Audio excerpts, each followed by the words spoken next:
and welcome to my Mobile Ultrasound Business Podcast. Buckle up as we talk about an array of topics relating to the mobile ultrasound business industry. Be sure to like, share, and subscribe if you love our content. The wait is now over, and we are live in 3, 2, 1. Hello, everybody. This is Austin, your host of my Mobile Ultrasound Business Podcast Online, where we discuss an array of topics relating to the My Mobile Ultrasound Business platform as well as the mobile ultrasound business industry.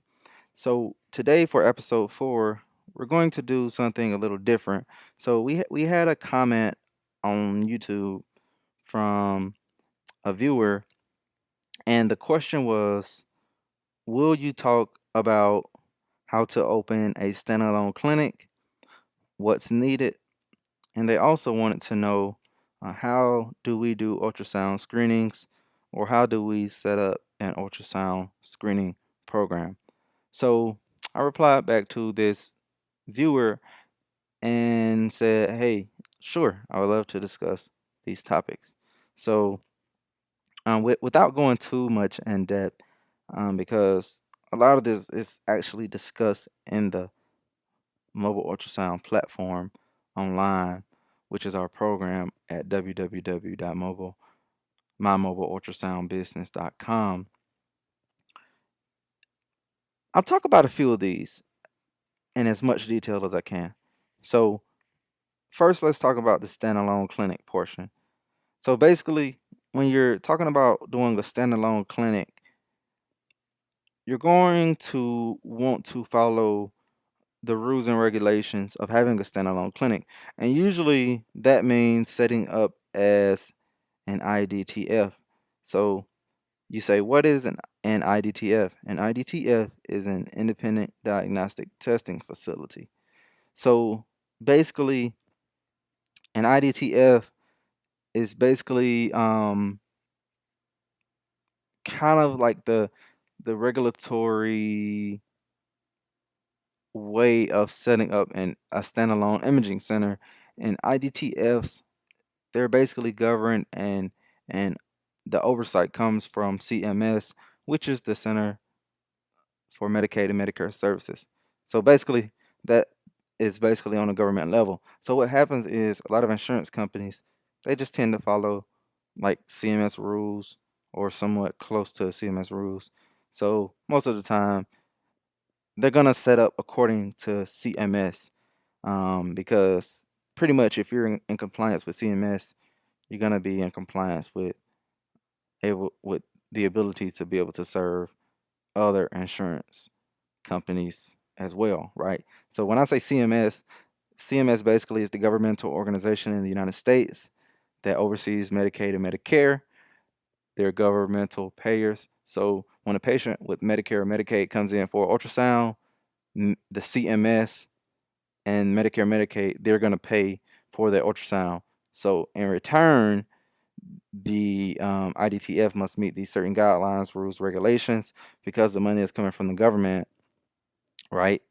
And CMS is overseeing those funds and they're paying for those services. So they want you to have your business and your imaging center set up a certain way, and they want it to have certain programs in place and certain things in place for it to be for everything to be in regulation and in compliance. So let's just talk about a few of the requirements when it comes to setting up an IDTF.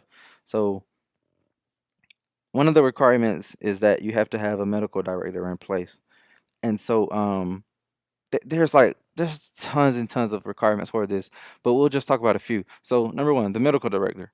So the medical director, it can't just be a random medical director that comes from off the street or just comes from a practice that's one of your local general physicians in your neighborhood or in your town, right? So CMS has made it clear that the medical director or the physician that's supervising and overseeing your imaging operations and your imaging services, they want to make sure that that medical director or that doctor has actual knowledge of the thing that they're actually supervising. So what happened like many years ago, which was really crazy to me and interesting, was that these IDTFs were popping up, but they had like an internal medicine doctor that was the medical director. Well, CMS came in a few years ago and they said, well, hey, we can no longer do this for an IDTF. If there's going to be a medical director, they need to have knowledge of the thing that they're supervising, which makes sense because guess what, guys? These physicians are supervising. If they're supervising a X-ray tech or an ultrasound tech, and there is an issue or problem with something, that internal medicine physician will maybe look at it and say, "Well, I don't know what this means. I don't know what is going on." So it's actually very reasonable what CMS is asking here for the physician to have actual knowledge of what they're supervising. So pretty much this means that it needs to be a radiologist, right? If you're also doing X-rays under your IDTF, that radiologist needs to have some information on reading X-rays and some knowledge on reading X-rays. If you're doing ultrasound, that radiologist pretty much needs to have the ability to read ultrasounds as well. So this is pretty much what that means. Same thing with CAT scan, MRIs, et cetera, et cetera.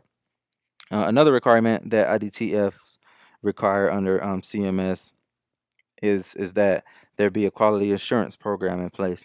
So basically, you're gonna have to make sure everything is in place from a quality standpoint. You need to make sure that the quality program is in place and it's basically acceptable to CMS and IDTF regulations, rules, and guidelines. Also, in addition to this, so let's say you actually get approved by CMS, well then you want to also accept other insurance companies if you're a standalone clinic, right?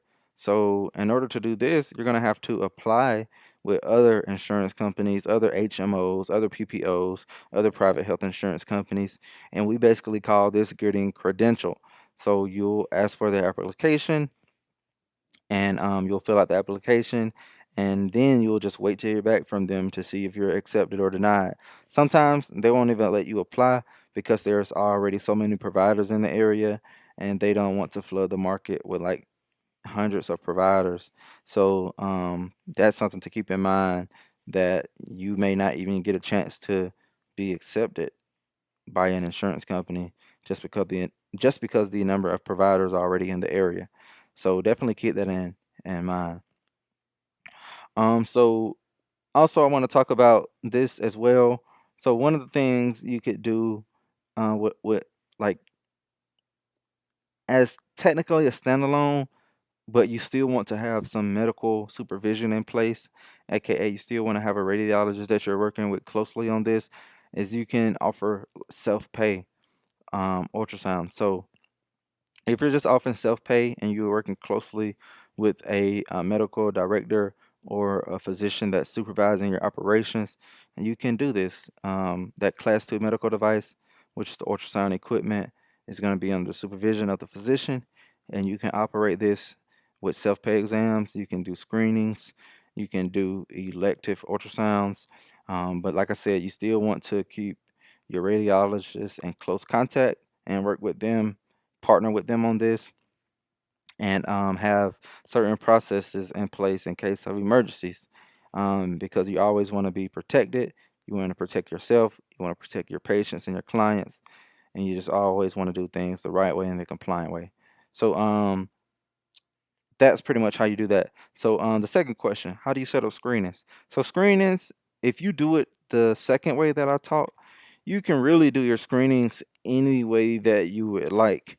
So if you want to do like stroke screenings or vascular screenings or abdominal screenings, you can really do it any way you like. There's really no limitations on that part. Like I said, the number one thing is to work closely with a physician, radiologist that is supervising your screening program, and also you can send those screenings over to them to be read, and also have a backup plan in case something goes wrong, and have policies and procedures in place for any emergencies or anything that needs to be called in to the physician or sent over to like the ER.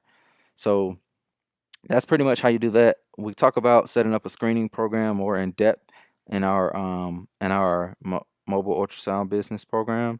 So feel free to go over to our website www.mymobileultrasoundbusiness.com and sign up for a free consultation or sign up for the program, and we'll help you get your screening program set up. Alrighty, guys, that's pretty much it for today. If you guys have any more questions, feel free to send us a message or leave a comment. We appreciate all of you guys for listening to this podcast. And remember, if you like our content, please like, share, and subscribe. Share it with a friend. We appreciate everything. Alrighty, guys, thanks for everything. We'll talk to you later. Thanks for listening to our podcast. If you are interested in starting your very own mobile ultrasound business, please visit us online at www.mymobileultrasoundbusiness.com.